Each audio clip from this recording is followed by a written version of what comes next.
Kozhikode medical കോളേജിൽ തീപിടുത്തമുണ്ടായ കെട്ടിടം ഇനിയും തുറന്ന് പ്രവർത്തിക്കാനായിട്ടില്ല. കെട്ടിടത്തിനുള്ള NOC ഇതുവരെ ലഭിക്കാത്തതാണ് പ്രവർത്തനം തുടങ്ങാനുള്ള കാലതാമസത്തിന് കാരണം. ഫയർ ഔട്ടിംഗ് കഴിഞ്ഞെങ്കിലും കടമ്പകൾ ഇനിയും ഏറെയാണ്. തീപിടുത്തത്തെ തുടർന്ന് കാഷ്വാലിറ്റി ഉൾപ്പെടുന്ന PMSSY ബ്ലോക്ക് അടച്ചിട്ടിട്ട് 3.5 മാസം പിന്നിടുന്നു. ഇംതിയാസ് കരീമുണ്ട് വിവരങ്ങളുമായി. Imtiaz, good morning. ഈ NOC നൽകാൻ ഇനിയും എന്തൊക്കെയാണ് തടസ്സങ്ങൾ? എന്തൊക്കെ കാര്യങ്ങളിൽ ഇനി ആ മാറ്റങ്ങൾ വരുത്തിയാലാണ് NOC കിട്ടുക?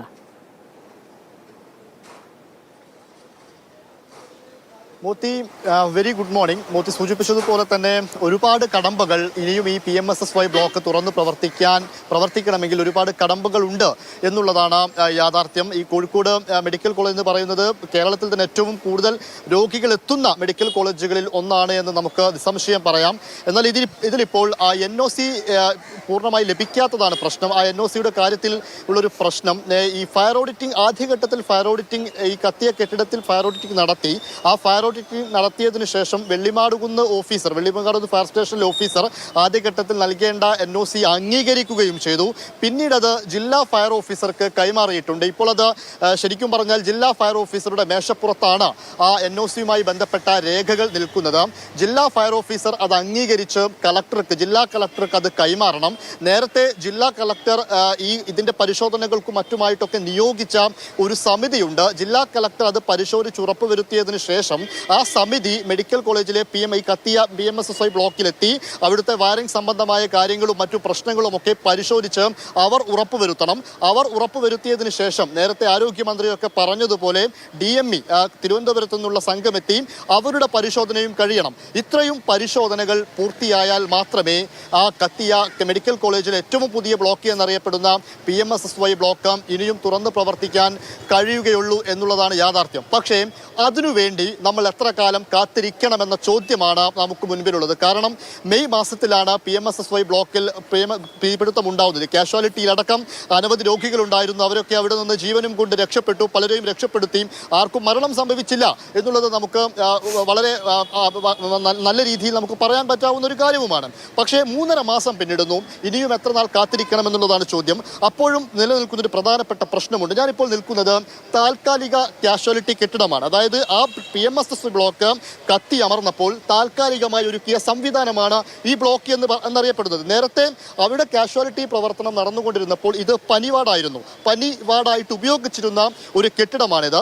ഇവിടേക്ക് ഇപ്പോൾ കഴിഞ്ഞ 1-2 മാസങ്ങളായിട്ട് വൈറൽ പനി അടക്കമുള്ള രോഗങ്ങൾ ബാധിച്ച് അനവധി കേസുകൾ ഇങ്ങോട്ടേക്ക് വരുന്നുണ്ട്. അതിന്റെ കൂട്ടത്തിൽ തന്നെയാണ് ഈ കാഷ്വാലിറ്റിയുടെ പ്രവർത്തനവും നടക്കുന്നത് എന്നുള്ളതാണ് യാഥാർത്ഥ്യം. അതുകൊണ്ട് തന്നെ ഇതിന്റെ അകത്തടക്കം വലിയ രീതിയിലുള്ള ബുദ്ധിമുട്ട്, അസൗകര്യങ്ങൾ കൊണ്ട് വീർപ്പുമുട്ടുന്നു. തന്നെയാണ് കാഷ്വാലിറ്റിയും ഒപ്പം പനി വാർഡും ഒരുമിച്ച് പ്രവർത്തിക്കുക എന്ന് പറയുന്നത്. കാലാവസ്ഥയ്ക്കനുസരിച്ച് ഒരുപാട് പ്രശ്നങ്ങൾ നമുക്കുണ്ടാവുന്ന അറിയാം. പനി ബാധിച്ചവരുടെ എണ്ണം ക്രമാതീതമായി വർദ്ധിച്ചുകൊണ്ടിരിക്കുന്നത് അറിയാം.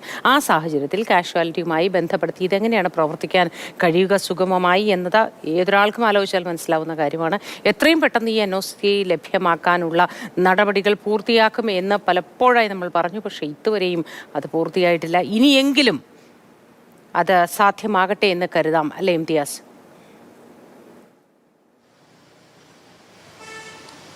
തീർച്ചയായിട്ടും എനിക്കൊപ്പം ഇവിടുത്തെ ഇതിന്റെ വികസന പ്രവർത്തനങ്ങളും ഒക്കെ ആയിട്ട് കുറെ കാലമായി പ്രവർത്തിക്കുന്ന ഇവിടുത്തെ ഭരണസമിതിയിലൊക്കെയുള്ള ഒരു പ്രവീൺ ചേരുന്നുണ്ട്. അദ്ദേഹത്തിന് ഇതിന്റെ വിശദാംശങ്ങൾ കുറെ കൂടെ നല്ല രീതിയിൽ പറയാൻ കഴിയുമെന്ന് തോന്നുന്നു. നിലവിൽ എന്താണ് ഈ കെട്ടിടത്തിന്റെ പ്രവർത്തനം, എങ്ങനെയാണ് പോകുന്നത്? അസൗകര്യങ്ങൾ കൊണ്ട് വീർപ്പുമുട്ടുന്ന ഒരു അവസ്ഥ തന്നെയാണോ? അസൗകര്യം എന്ന് പറഞ്ഞാൽ നിങ്ങൾക്കിപ്പോൾ ഇതിൻ്റെ മുന്നിൽ നിന്ന് കാണുന്ന ഒരു അവസ്ഥയില്ല. മെഡിക്കൽ കോളേജിലെ സ്ട്രെച്ചറുകളും അതുപോലെ വീൽ ചെയറുകളൊക്കെ വെയിലും മഴയും കൊണ്ട് ഇവിടെ നിൽക്കുന്നൊരവസ്ഥ.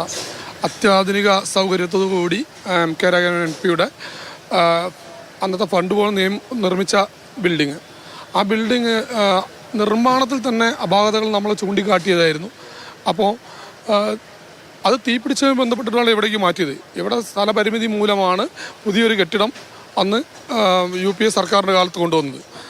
അതിൻ്റെ നിർമ്മാണവുമായി ബന്ധപ്പെട്ട് അന്ന് തന്നെ നമ്മൾ ചൂണ്ടിക്കാണിച്ചിരുന്നു അപാകതകളൊക്കെ. ബിൽഡിംഗ് തുറന്ന് പ്രവർത്തിക്കാൻ ഇനിയും താമസം എടുക്കും എന്നുള്ളതാണ് കാര്യം. അതുമായി ബന്ധപ്പെട്ട കാര്യങ്ങൾ കൂടുതൽ അന്വേഷിച്ചിരുന്നു. തുറന്ന് പ്രവർത്തിക്കാൻ 3 മാസമായി തീപിടിച്ചിട്ട് അപ്പോൾ NOC ലഭിച്ചില്ല എന്ന് പറയുന്നത്, ഫയർ ആൻഡ് സേഫ്റ്റിയുടെ NOC ലഭിച്ചില്ല എന്നാണ് അറിയാൻ കഴിഞ്ഞത്. ഈ NOC ആരാണിത് കൊടുക്കേണ്ടതെന്ന് ചോദിച്ചാൽ ഉത്തരം സർക്കാരിനോ അതുപോലെ ബന്ധപ്പെട്ട അധികാരികൾക്കൊന്നും പറയാൻ കഴിയുന്നില്ല. എന്തുകൊണ്ടാണ് ഇത്രയും കാലമായി ഇത് അടച്ചിടാനുള്ള കാരണം എന്നും അവർക്ക് പറയാൻ കഴിയുന്നില്ല.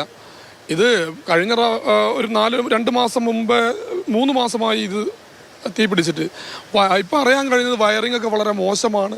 അത്രയും മോശമായ വയറിംഗ് ഉള്ളത് കൊണ്ടാണ് ഇത് 2 പ്രാവശ്യമായി തീപിടുത്തം നടന്നിട്ട്. അന്ന് തീ പിടിച്ചതിന് ശേഷം രോഗികളെ പിന്നെയും അതിൻ്റെ ഉള്ളിൽ കുത്തി നിറച്ചപ്പോൾ പിന്നെ രണ്ടാമതും തീപിടുത്തം ഉണ്ടായിട്ടാണ് ഇപ്പോൾ അടച്ചിട്ടത്. അതിനൊരു പ്രധാനപ്പെട്ട കാര്യം കൂടെ ഉണ്ട് മോത്തി. കാരണം ഈ NOC നൽകുന്ന കാര്യം, നേരത്തെ ഈ കെട്ടിടത്തിന്റെ NOC ഓരോ വർഷവും പുതുക്കേണ്ടതാണ്. ഈ തീപിടുത്തം ഉണ്ടാവുന്നതിന് മുൻപ് വരെ ആ NOC പുതുക്കിയിട്ടില്ലായിരുന്നു എന്നാണ് ഫയർ ഓഫീസിൽ ബന്ധപ്പെട്ടപ്പോൾ അറിയാൻ കഴിഞ്ഞത്. എന്തായാലും ആ NOC ലഭിക്കണം. ആ NOC ലഭിക്കാൻ കടമ്പകൾ ഒരുപാടുണ്ട്. ആ NOC ലഭിച്ചാൽ മാത്രമേ PMSSY ബ്ലോക്ക് വീണ്ടും തുറക്കാനാവൂ, രോഗികൾക്ക് സുഖകരമായി ഒരു പ്രശ്നവുമില്ലാതെ അങ്ങോട്ടേക്ക് എത്താനാകൂ എന്നുള്ളതാണ് കാര്യം. ശരി ഇംതിയാസ്, ഒരു സംഭവം നടക്കുമ്പോൾ മാത്രമാണ് നമുക്ക് മനസ്സിലാവുന്നത് അവിടെ എന്തൊക്കെ ക്രമക്കേടുകൾ ഇത്രയും വർഷങ്ങളായി നടന്നിരുന്നു എന്നത്.